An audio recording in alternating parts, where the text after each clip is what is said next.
Assalamu alaikum warahmatullahi wabarakatuh. Huu unaoona hapa ni mpera. Huu unaoona hapa mbele yetu kwenye video yetu, huu ni mpera. Mpera huu ndo kiboko ya wachawi.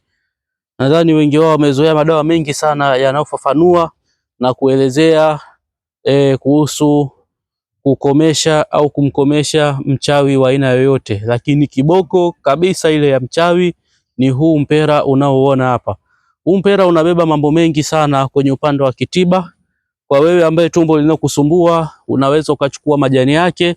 Hiyo ni faida kwa haraka haraka natoa. Kwa wewe ambaye tumbo linakusumbua, unaweza ukachukua majani yake, lakini hakikisha majani unachukua majani ya mpera yaliyokuwa machanga kama hivi. Hakikisha majani ya mpera yaliyokuwa machanga kama hivi ndio unayochukua, kisha unaweka kwenye maji. Yaani kama unatwanga twanga, unaweka kwenye maji unakunywa. Wewe unasumbuliwa na tumbo, unateseka na tumbo, tumbo hilo litakwisha hapo hapo. Leo mimi sipo huko. Leo nipo kwenye kuelezea kiboko ya wachawi. Huu mpera ni kiboko ya wachawi. Mpera huu unatumika kwa namna mbili au kwa njia mbili. Katika namna mbili au njia mbili zinazotumika, njia ya kwanza inayotumika ni sehemu ya mzizi.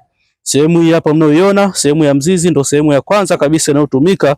Mizizi hii unakuwa unaing'oa mizizi hii, unaiandaa ikiwa iko minne. Unaandaa vipande vya mizizi vinne. Baada ya hapo unachukua majani yake. Majani yake haya unachukua yasiyopungua 7. Sasa kwa wewe ambaye unakuwa huna utulivu katika mji wako, katika nyumba yako, wachawi wanakuwa wanakusumbua sana. Wachawi wanakuwa wanakusumbua sana, unateseka sana katika mji wako. Mimi nikuhakikishie au nikuthibitishie tu, chukua vijiti hivi vya mpera ambavyo ni sehemu ya mzizi. Kisha baada ya hapo kuna mti ambao unaitwa kivunja hukumu, nadhani wengi mnaufahamu, lakini kuna mti ambao unaitwa mwinula, na nadhani wengi pia mnakuwa mnaufahamu. Unachukua na yenyewe pia mizizi yake, unajumlisha na mzizi huu wa mpera. Lakini ukikosa hiyo mizizi yote, pia naweza nikakwambia chukua mti huu wa mpera, chukua mizizi ya mpera, kata vipande vinne. Ukishakata vipande vinne, chukua kitambaa cha rangi nyekundu. Chukua kitambaa cha rangi nyekundu. Baada ya hapo, vile vitambaa vya rangi nyekundu unaandika zile herufi. Kisha baada ya hapo unachukua vile vipande, kipande kimoja na kitambaa kimoja unakuwa na kifunga. Kitambaa cha kipande kimoja unachukua na kipande kimoja cha mzizi wa mpera unakuwa unafunga. Baada ya hapo, chimba mashimo katika mji wako, katika nyumba yako, weka makusudio. Ukishaweka makusudio, nia ya kuweza kumkomesha au kumgandisha mchawi yoyote yule alioshindikana, mchawi wa aina yoyote, basi baada ya hapo utafukia kwa manuizi. Lakini shughuli hii vizuri zaidi uifanye muda ambao giza tayari limeshaingia. Hakika utajionea maajabu makubwa sana. Unaweza ukachanganya na hiyo miti niliyokuambia, lakini yenyewe kama yenyewe pia inaweza kujitosheleza kabisa katika kufanya kazi hiyo. Na haya majani utayafanyia nini? Utafanya nini pale endapo kama mji huo unakuwa umechafuka au umechafuliwa sana na uchawi? Majani haya chukua, yafikiche, yani yatwange twange, kisha uyaweke katika maji kwenye ndoo, ujaze na maji na majani haya sopungua 7 au 14. Kisha baada ya hapo mwaga katika huo mji ambao umefanyiwa huo uchawi, kwa makusudio ya kufukuza na kutoa kila aina mabaya, kila aina uchawi katika mji huo. Hakika utajionea maajabu makubwa sana. Kama kuna uchawi wowote umefanyika katika mji huo, uchawi huo hautakaa kabisa katika mji huo. Lakini vile vile pia kabla hujaweka hii kinga, pia ni vizuri unatakiwa uchukue majani yake kwanza, uanze kusafisha ule mji ule ambao tayari umeshakumbwa na sihiri na uchawi mwingi sana.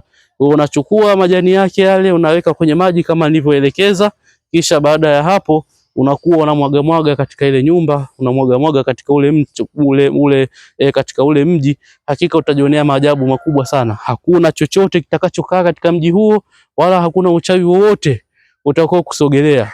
Haya majani yana siri ya kutoa mpaka uchawi katika mwili, lakini sharti uchanganye na ile miti ambayo nimeelezea: kivunja hukumu, mkunde pori, lakini vile vile na ule mwinula, basi hakuna kitakachokaa katika huo mwili. Lakini kuna majani yanayoitwa msaka uchawi, na yenyewe pia unaweza ukayachanganya mule, ikawa ni kazi kubwa, ni shughuli kubwa sana, mpaka wewe mwenyewe ukajionea maajabu makubwa sana. Tumia mti huu wa mpera ili uweze kumkomesha yule mchawi, uweze kukomesha wachawi katika mji huo. Hii ndo kiboko ya wachawi. Wale wachawi walioshindikana, tumia mti wa mpera ujionee maajabu makubwa sana kuwakomesha wale wachawi ambao wameshindikana. Tumia mzizi, tumia majani yake, basi utajionea maajabu makubwa sana kwa yule ambaye anayeteseka na masuala ya sihiri, masuala ya kichawi katika mji huo. Itakuwa ni mwisho kabisa na nikomesha kabisa kuhusu matatizo hayo ya kichawi.